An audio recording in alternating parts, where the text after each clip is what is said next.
Je suis en train de dire à Kabila, les autres ont eu des chances, les Laurent Gbagbo, des Charles Taylor, il y a aucun de ces pays. Mais il n'y a aucun de ces pays. Il y a beaucoup de makala, tout ça, il y a une cellule payante. Il y a vraiment qui a foutu $5. L'air a foutu $5 à côté. À 6 pour année dans autres non à Betcho Makof mususu ya pesi $5 à boire kelio crachat makamwa minembo mutoye nango eza mutoyo ex rebelle Azarias Ruberwa abandango depuis RCD Goma pe azo se permettre koloba batuke muta koloba si comme na ke funda Ruberwa kendo funda Dieu na comprendre te Azarias Ruberwa ce qui est maman abotaka ya epsaka e kombo neza décentralisation. Azarias Ruberwa même so balobi que comme ministre d'état chargé des relations avec Nzambe. Okenda na lola chaque jour okutana na ba Abraham akoboya ya lingaka décentralisation. Ambongo asilisanga na posa kolia communion na koma oyoka posa na koma tamizi. Les 5 aba cardinal les andambongo wana. Un cardinal tribaliste.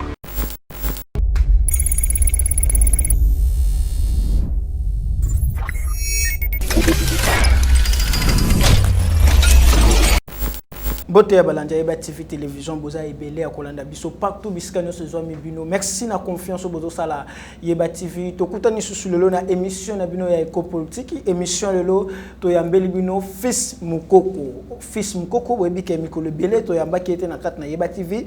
Lelo auto zué to komeka kolobela par rapport à l'actualité politique entre autres et dossier à Minembwe arrivé à chef de l'État na Goma lelo na moment tozo bazana masisi et tokobeta pe li solo ya ba propos ya ambongo ninga utikoloba kenon et mutu nyonso esengeli professeur nyonso esengeli apesa cours na école catholique esengeli ka azala na église catholique tokobeta pe li solongo et tokolobela pe li solo ya loi sakata parce que tozo ki fils mko côté par rapport à l'actualité politique nyonso yotaki koleka et lelo o tokolinga kotambola nanu abetela biso par rapport apesa biso point de vue na par rapport ya ba actualité politique nyonso fils mko gardien du temple boni. Ouais, merci beaucoup naza bien Dieu naza non sengo ya ko ya lelo koleka en direct ya Yeba TV, c'est parmi des chaînes qui nous ont accompagnés na combat na biso. Je me rappelle qu'un jour on perdait même caméra devant le bandit il y a pouvoir au Utobima ya monsieur Kabila. Donc c'est parmi des chaînes oyo ba accompagner. Donc je suis ravi lelo na koka ko communiquer. Donc, nous avons des questions préparées. Ok, merci beaucoup. Nous avons des questions. Surtout, d'abord, la question, il y a un dossier à président de la République, étant qui na Goma, kuna président de la République, par rapport à sujet Ebele, à l'obéla qui, entre autres, à venir Joseph Kabila, à l'obéla qui à Bruxelles. À Bruxelles, à l'obéla qui Joseph Kabila, à l'obéla qui à cause que Oumela, na mandat, au salaka deux mandats, et pour tant qu'on a un propos du chef de l'État à Bruxelles, que non, Joseph Kabila a protégé Joseph Kabila parce que Yépe a Kokomaka sénateur à vie, a respecté la Constitution, or ça a deux mandats. Qu'on a un propos du chef de l'État, il y a un point de vue. D'abord, on a au bandana, on a au président Lobi qui a deux mandats. Parce que à cause de les gens ont interprété ça très mal. Batu babaye ke bomoni akokite alinga tika po Kabila sa rentrée politique. C'est ça. Mais batu babosa ke Kabila ndenga comme sénateur à vie donc akotika koko mata chef à localité li sous-souté. Donc pas même un bourgmestre parce que si tu es déjà quelqu'un, tu ne peux pas être quelqu'un encore. Batu to ke gana par exemple moi ya C. Il y a des candidats députés au postulat, député provincial, député national. Ce qui a bimi des député national, automatiquement, même si bimagi na provincial Cyprien Nende Ifaso. Donc Kabila, makambouane ba mema ki on ba otiki la Kabila.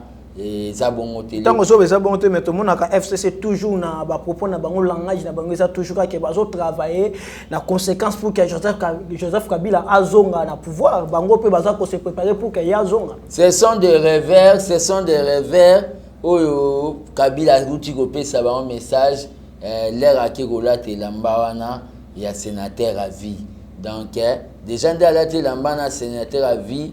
Ceux qui vont baza bateau va réfléchir. Il faut batika kolota. Ils ont là que ça, comment ils sont limités. Parce que il y a un sénateur à vie. Et Tikali, c'est quoi là, Tao Bengi et l'amba ya prisonnier à vie. On est à parenthèse. Mais les premiers, il y a prisonnier à vie. Donc, les premiers alliés dans minute, on a connu le président de la République, l'air à l'objet à postuler, après des mandats, à la qui c'est que Azam école la démocratie, Azam a pas sales habitudes, le coup là il y a FCCT, où ça 18 ans à pouvoir pour ne rien faire. Donc, mais le président de la République, c'est Félix. Mais nous, les DPS, nous disons ceci. Biso, Togozana Bukonzi, P. Tiyezwakoya, Togosala remise et reprise. C'est-à-dire, en respectant les règles démocratiques.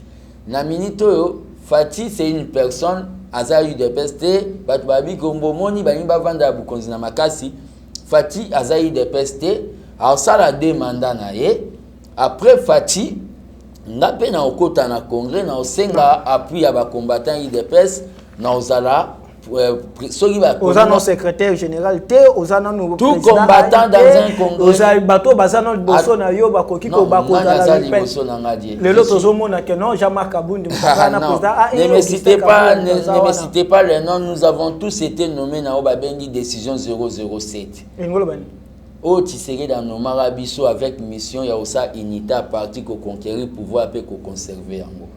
Donc il n'y a pas eu de décision. Batunde ba mona lem si ba mona mutu so yanda zolo banda l'équipe non. Décision Tshisekedi a dit décision 007 aux journalistes et internet à l'engete allez vous vérifier. Au moins que là où le nom de Kabound était, là où le nom de Fati était, là où le nom de Augustin Kabouya était, mon nom aussi était là. Donc, on est à parenthèse. Je serai candidat à la présidence du parti après Fati. Parce que j'ai tout un projet Oyo pour la Romemaï des PES Naoba Bengi Ascension. Donc, c'est que nous avons des mandats. L'air na Rolongwa, Jean-Marc Kabound peut soit en ambition, a beti des mandats parlementaire de Boumon ya ville pe a beti des mandats ti Zoya ba faire à Mokile sili to sali remise. On a PPD kanka maboko ba hôtel la bino FCCP et MLC to la muka pe ba hôtel la ka bino ba travailler les système Afrique du Sud. C'est-à-dire Mandela beti lokola Tabombe ka beta na place à papa na kufa na combat. Zuma balingi balobaki atanga te boya bimisa ba flèche ba Zulu yé pas beti lelo Ramaphosa beti lobiso Ramaphosa leki mutu so abunda ko bima kuna maseki ate ngana bunda c'est-à-dire après Fati j'ai des ambitions on a repostulé côté wana Fati lobaki déjà il y a pas d'amalgame mais makamuna nda lobi des mandats il y a un problème. Le problème, il y en a avant même qu'il y ait une élection 2023, qu'il y ait une élection, imbécilité. Nous sommes l'unique pays au monde où on a une carte d'identité. Donc, tout à fait,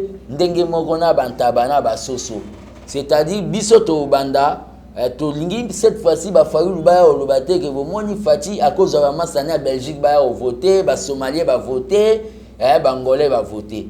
Donc, au banda recensement. Les élections sont en condition, non condition obligée, ils ont recensement.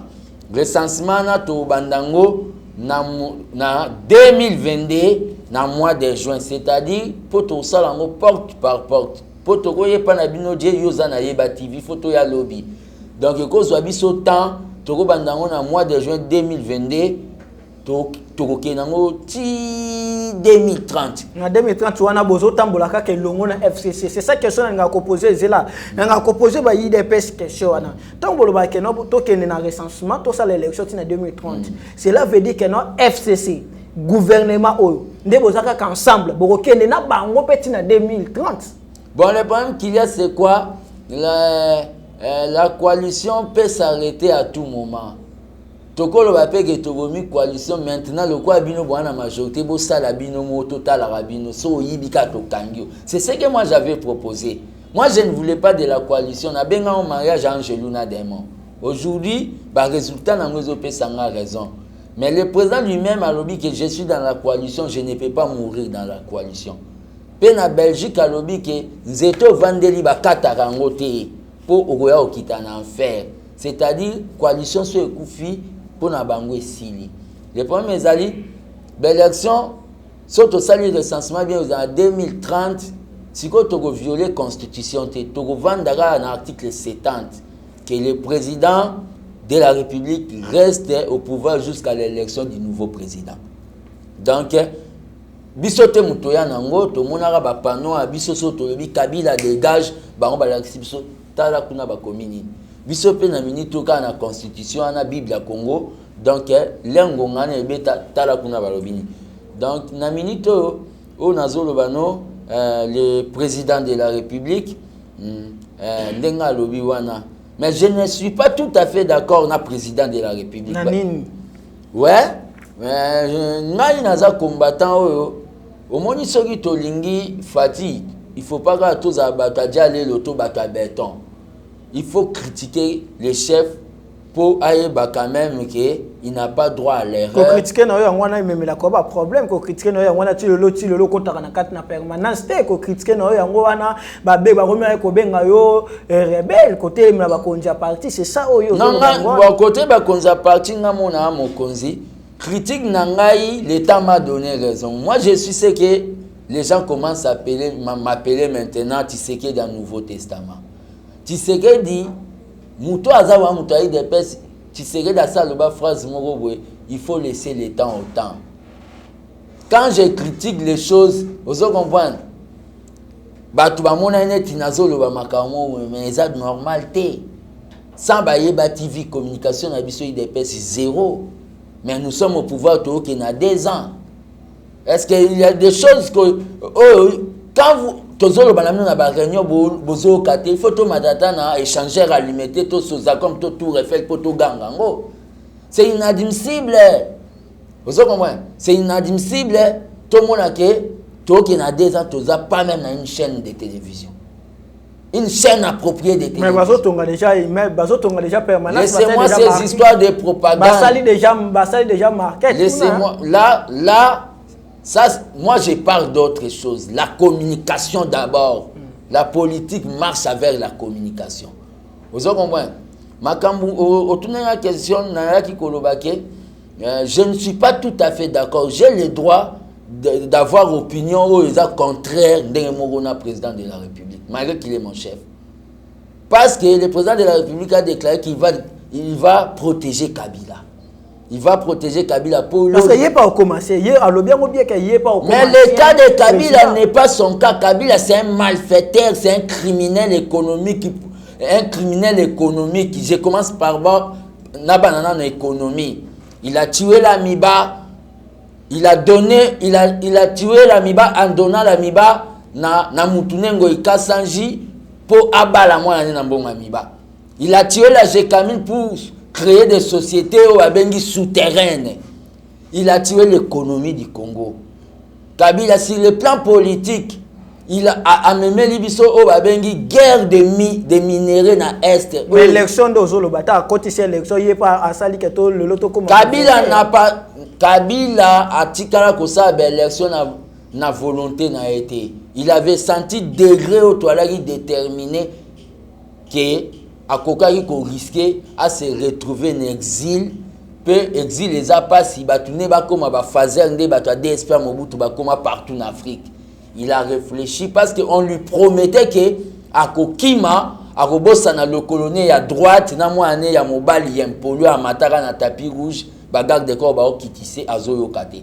On lui promettait ça que au marché c'est c'est pour cela qu'il ne nous a pas donné cadeau des élections. Et le premier ali na minito nazo lingana na lobanaeza na banda kolobanini. Na dossier il y a des mandats auquel le chef d'État a protégé. Ouais, le chef de l'État l'air à l'Obiango, j'étais très mal à l'aise, c'est mon droit. J'ai dit que quand Ayende Ngazoba que lui aussi deviendra un ancien chef de l'État. N'est pas qu'avec ces malfaiteurs de Kabila. Kabila a tué des combattants dans notre permanence. Kabila pendant le régime naïe, Barossi, Thérèse Kapangala, Bakoufa, Kabila a ordonné à sa milice politique de tirer sur les combattants dans l'aéroport comme si tu allais en Libéria. Kabila Ndengazana, il a tenté de tuer Tshisekedi le père dans l'aéroport Andolo. Tout ce qu'il a fait, il faut aller à la justice Nesambiselo. Je suis en train de dire à Kabila, les autres ont eu des chances, les Laurent Gbagbo, des Charles Taylor, il n'y a aucun de ces pays. Mais il n'y a aucun de ces pays. Il y a beaucoup de makala, tout ça, il y a une cellule payante. Il y a vraiment qui a foutu $5. L'air a foutu $5 à côté. À 6 posane dans autres non à Betcho Makofi Moussou a payé $5 à boire qu'il y a crachat. Merci beaucoup. Comme un fonds de commerce, si Fatih ne va pas faire ça, le jour que moi je serai président de la République, sachez très bien qu'il y a une longolo humilité wana poko tamakala au pays. Dieu, je dois te dire, cet homme c'est un Satan, c'est un Léviathan du Congo. De nos propres dit Satan, c'est le Léviathan. Kabila, Dieu, l'air n'a bela kimbasu. Tu parles découvrir à Kinshasa, la capitale du Congo, Batouba, mais la Maya Maboulou. À Kinshasa ici. Otali moi si, au que beauté à moi si on est dans un monélé, à l'Ekata Ariana. Mazotambola Makolongulu, Souki et Koma Rouge. Otali Moutouboé, 40 ans, non, à la TV, mais toi, on a un barrage capable d'alimenter toute l'Afrique. C'est toujours ces messieurs ici, où il y a un pouvoir. Et nous venir dire que, même si c'est là où il est mal à l'aise, n'a parti à déclaration. Donc, venir dire que, non. Je suis en train de dire, les messages j'arriverai au président de la République. Aux amoutous amour, mais Soko Lingi, mais la peuple, Nanzalo ala la Kabila, na méchanceté, vis-à-vis de Kabila, vous risquerez de plonger peut-être. Ok, tu mets sur la Minembo, dossier à Minembo, la mouchi batou et batou belé, balobeli, mais tu n'as pas tout joyeux, ming par rapport à dossier à Minembo. Tu comme na Azarias Souroubé, ou qui était na Minembo, na chef d'état-major, batou belé, bazala qui wana ko installé beaucoup mestre à Minembo. Yo aussi à l'élection, il y a comme on a événement nyoso ya Minembo. Ouais, avant un événement Minembo, on a descendu il y a président na Goma. Parce que c'est très important. Président Kenda na Goma, pour les gens na Est na Kivu, maman na Kotiga na Minembo. Président Kenda na Goma, batwe belé, bas polémique qui amène à minito ba komi bababo. O abangi o asali bo. Ouais, que soit que INC va bisa que kafa qui te fait libération à Kamé fait à libérer. Wana za quelques moni même na kati ya famille batu nyonso bala kaka ndenge mokote. Je sais bien que batu INC baza très bien éduqué. Donc il y a d'autres personnes basées incontrôlées. Le problème est qu'il n'y a pas un problème vraiment entre le président. Il a dit que ACP, Goma lobi que ACP a reconnaître le charisme à Kamere. Et j'ai profité de cette occasion pour nous souhaiter à Kamere bon rétablissement, puis nous souhaiter à maman Amida Aza toujours une morale forte. Donc le problème est qu'il y a Goma nini. Goma les sommes Fatia Utopé Sabatouké. Aza président ya nord, sud, est, ouest et centre. Azara président ya Kouamote na Kin. Et en plus, les amis mawamingi kokomisa batuneti les pacificateurs Vitel Kamere kokomisa leader ya Kouamoko boy. Na travail bela sala.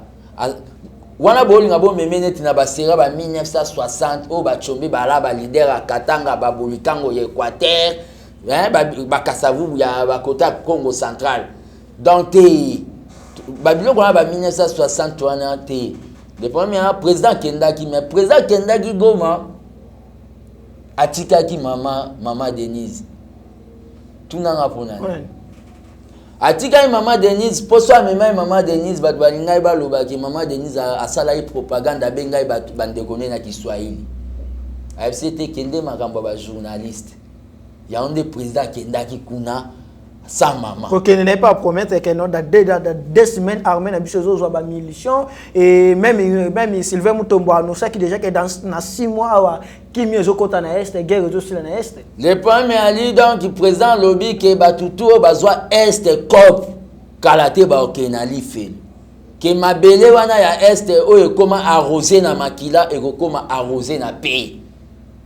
Et le président a koloba ke minembwe ndenge za wana e na RDC.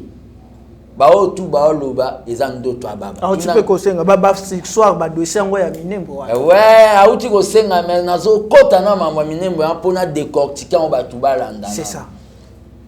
Makamwa minembo mutu aye nango eza mutu oyo ex rebelle Azarias Ruberwa.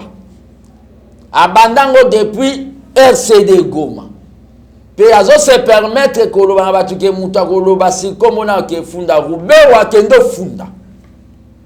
Na lobby komona Ruberwa ex rebelle ya RCD Goma tia maboko no ezana. Tango zo baba preuve ezali wana ozo benga ozo loba. C'est ex rebelle.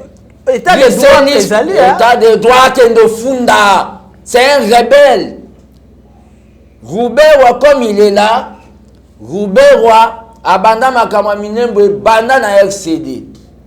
Baye kokota na gouvernement Matata na 2013. Ba voté décision eza numéro 13/009 du 13 juin 2013. Na décision ba voté Mouej Ndazalaki chargé de décentralisation. Balobi ba osali ba kokomisa ba kobimisa 270 communes. Na 270 communes ana y compris Minembwe na kati. To permis to lamuki na tongo Azarias Ruberwa abengisi ambassadeur aux États-Unis.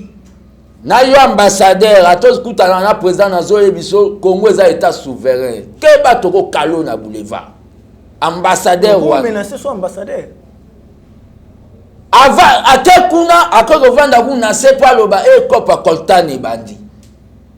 E ko pesa ke na minute Azarias akekuna akeko zwa noko na emo acha e bourgmestre. Pe ndenge bakatela minemba ngo ifo kala ke bana boule mo c'est la plus grande commune de la RDC. Pe na manifestation basali autochtone bazalate ba bembe. Tout ça Azarias Ruberwa.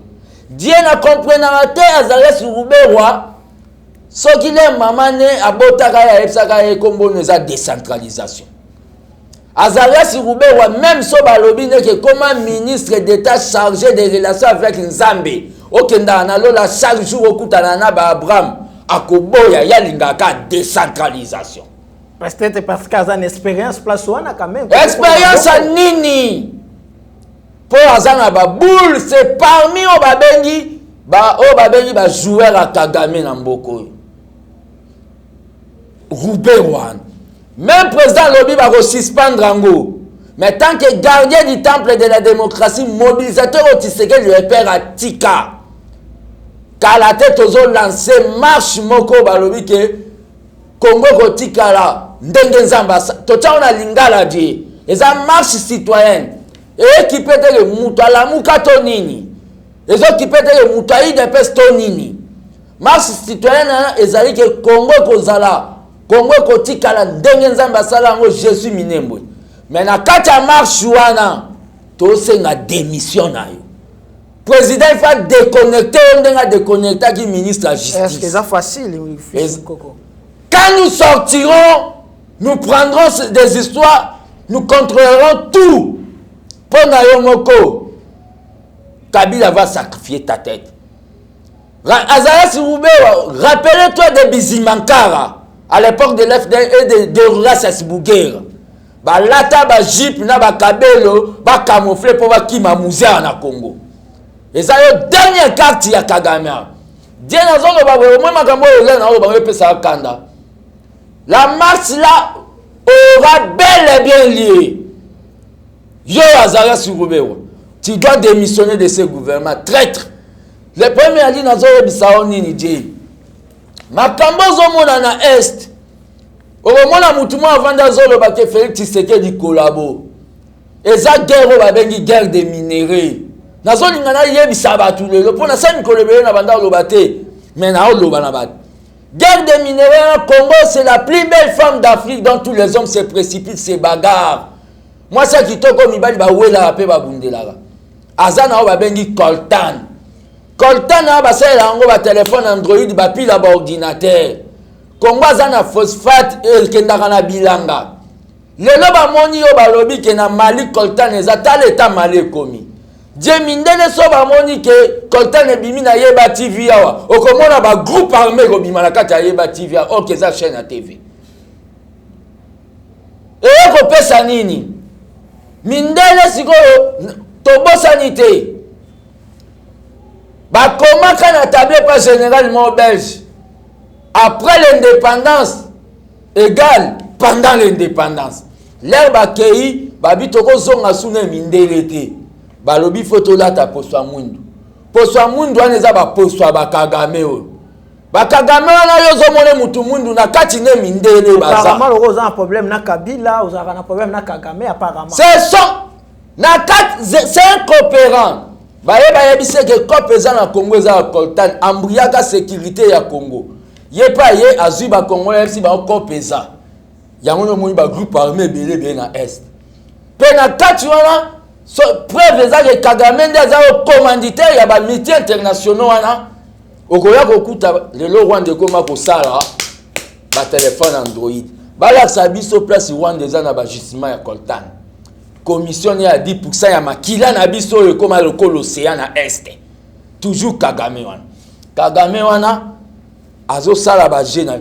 Mais tu verras les gens au lieu de matisse esprit de nationalisme. Batu bazaki o aza kolabo. Oka la muka ba fingi biso. Ngape na lingate ba finga fatina beti grenade. Tozo kena division. Biso tokolo ba ke o eza moi. Fayulu na musitu balobi wana eza moi te wana eza mai. One is étoile. Fayu nous percevoir lobby que Oeza noir. Bisot lobby one is noir de one is vert. Division on les a favorisé ennemis. Les a favorisé ennemis. Il y a moins de oppressés au Congo. Au lieu de ça là lobby que esprit nationaliste. Tout ça lobby ndenge ba tous si ba sala rapport ba que nous expliquer génocide. To kota na États-Unis to expliquer ba américain na ba anglais na ba minogonyo so ba allemand na ki allemand botala makambo ezo sa mandango na biso okomona batu batemi o Chilombo kolabo tozo se tromper cible. OK, problème est ça ceux qui tozala qui pays o mabele kauka bonga boyo kamakambo wana te. Mais je suis en train de dire venir dire c'est monsieur de Roubaix ici. Il doit démissionner. Est-ce que vous avez même avis na CLCD va supprimer le ministère de la décentralisation? Il doit démissionner. On ne doit pas avoir aussi des ministères belé. Je n'ai même pas compris. Au ministère PSP, ministère il fallait avoir ministère de l'éducation, ministère intérieur, ministère extérieur. Na Katiana, ba département zali. Il faut pas supprimer un mot. C'est un individu de Roubaix ici. Nous sommes prêts pour m'abeler à Congo et aussi même contrat na Satan. Attendez. Kosa la contrat na Satan na pona ni. Nous sommes prêts. Après ça contrat. Attendez, tu verras ce qui va se faire. A Minembola tu verras ba côté la bino base militaire mo ya ba soda. Mais ba soda na to sala swana bango. Eko za ba Congo, Bangala, Baluba. To yebisa ba Swahili botika nanu po sécurité. Siko to mona yo oya ko sala blague. Mungala mona ke olingo kata Congo kuna Minembwa. To ko tela bino base ba soda to ko sélectionner. Merci beaucoup, fils Mkoko. Tozo qui est petit à petit. Tu mets ta solo ya loi sakata tozo akiote malgré que le belé vraiment aux ala quitté. Le lot oyo rentré parlementaire oyo tiko sala à septembre awa et Janine Mabunda parmi calendrier na bango loi sakata za toujours wana et Moutou Gilbert Kakonde zo lukama toujours ka ya docteur Etene za ko lukama toujours ko la sa calendrier na bango yo zo ko mwandeni aussi autant que loi sakata bosala ka ba marché mais za toujours maintenir na calendrier na rentrée parlementaire au septembre. Omoni bazani Mabunda na banda benge Cindy ya Kingakati mais ye na mo benge danseuse ya Kingakati.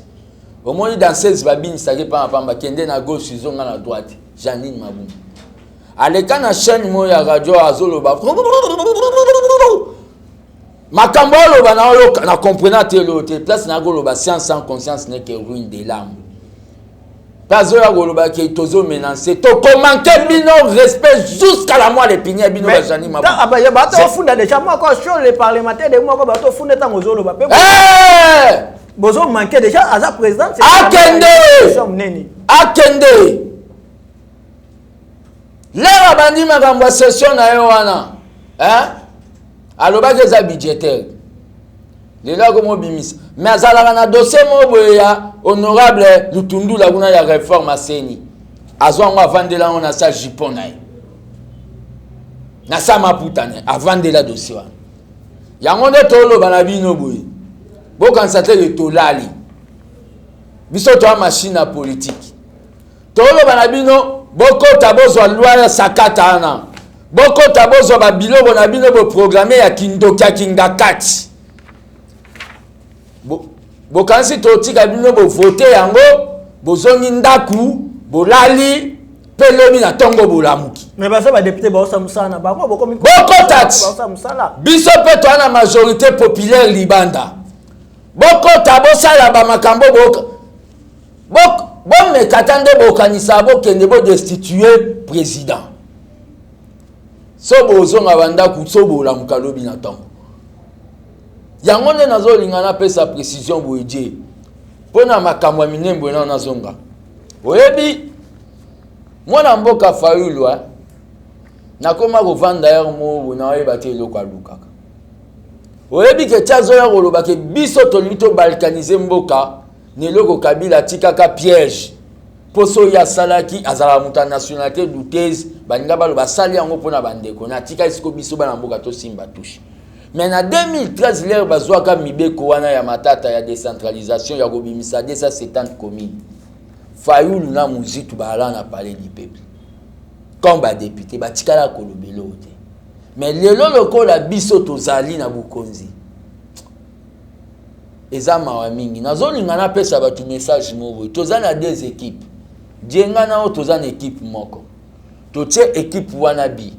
Atabi yango na tiango ya orge. Est-ce que yoko kende goyebi salbitre ke bi wana fils mko gardien du temple atie eza phobie. OK, ebsai. Répondre ngadi. Et ça la matin.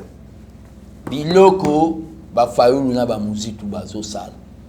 Tozalaki une équipe ya Lamuka, ba Katumbi ba Mbemba ba muzitu ba Fayulu na ba Fati.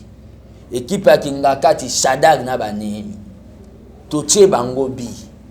Je suppose nde ba baloba ke bi wana eza bien te. Siko Fayulu yo il faut te mo kendo loba ke non bi wana o bache kombo Félix eza bien te. Ah ça pape parmi bato ba soutenir ki démarche ya Théodore Ngoyi pona ndenge chef selon Théodore Ngoyi chef d'état viola ki constitution. Siko tala batu abanda ko sangana batu depuis kala abimisa kimbuta lelo ki chasse koma poubelle wese solo. Olia bimisada bomboli. Mobutu alobaka entre un frère et un ami, le choix est clair à quatre relations à Israël pour l'Égypte. Mais yo ok sangana Théodore Ngoyi po ke funda Fati na justice balongole po tambwe mwamba comme président. Est-ce que t'es na non même na ba logique? Est-ce que vous comprenez? Pe justice ngozo lingo kendo funda okenda koloba ke yo gagner ba élection. Ok, kuna bakati babi yo poli yenda gagné.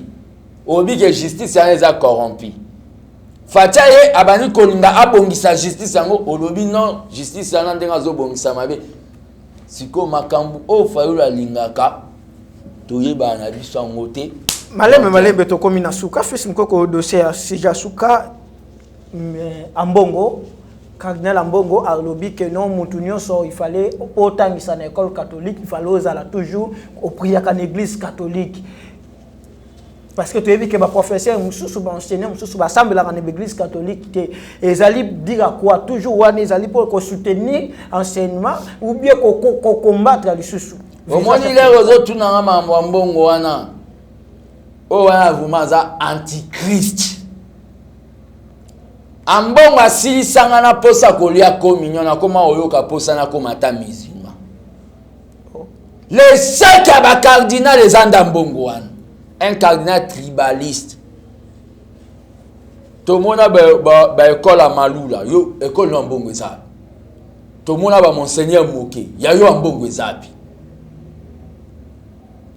tribal tala makambo azo mibenga mutanzambe mazo linga kotisa batu bakene na chômage bana bakoma bakuluna ya mibali ya basi bakoma bachele mutaboya aza mutanzambe je ngamuko na okende na ke na kucha mbongo na lola na osala marche na efsa nzambe ou bien ya tika nga na ke life na okota te bonani pombo kaka bika keno ambongo ngaso na ke na kucha mbongo na lola na kosala mama na désordre liboso nzambe parce que ba janga batune ba mbongo mais qu'est-ce catholique ça pas même église et compagnie qui des personnalistes quand même fils accompagner biso na lito sala lit mais na ba cardinal misusu les chèques oté mutala mukao yango ne ba combattre ba lobaka bino bo sala nga lobi na lancer ba marche citoyenne bozana diaspora eza pembeni ya Italie bokendo yebisa papa alongola muto akobomela l'église ao bokende koyebisa ye. Merci beaucoup fils Mukoko to komi vraiment na suka rubrique mo bena deux questions kaka na otuno na rubrique oyo fils Mukoko question ngeza la kaka oui ou non na rubrique oyo na kongo ta la caméra.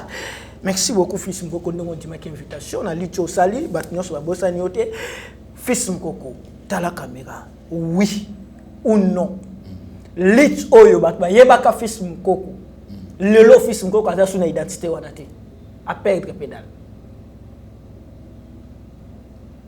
À perdre pédale. Au perdre pédale, c'est-à-dire selon yo.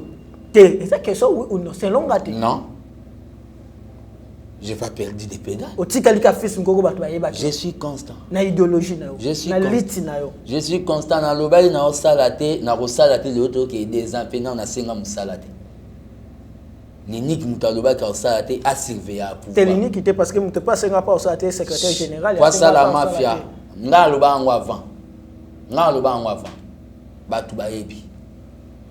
Koyela nga ba polémique na ba. Fils Mukoko, merci beaucoup. Na kolina ota kamero pesa message na yo na bato nyonso balandi eza première fois te désormais ba mesana ko landa Fils Mukoko na Yeba TV parce que ba tant actualité nyonso ko zala vraiment to solo déjà na ye et a commis vraiment beaucoup landa ko landa na kat na Yeba TV par rapport ya ba actualité politique nyonso Fils Mukoko ta la caméra ya HD Condé ya Rabi Mukoko opesa message na ba congolais nyonso balandi. Message nanga na zo yebisa na batutu qu'on est dans l'UDPS, mais dans l'UDPS, ils ont balobi, liloba mutumoro te, ils ont makanisi abatu ebele. Je combattrai batutu bazo lingaba komisa UDPS netili kelemba, bango balie ba kombata ba tikaka na vie netinde tozalaka na opposition. Ngana bango etika osimbate.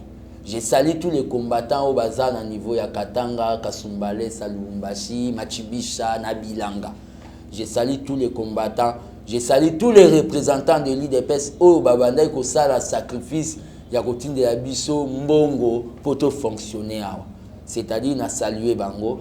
Na moment on a zoé sabatu nazalaka na structure na ngai pona ko soutenir président de la République sans fanatisme comme nango ABT armée des bâtisseurs tisérédistes to fongola ba porte na biso pona recrutement awa na kati ya mboka pe na libanda to ana besoin ba représentants.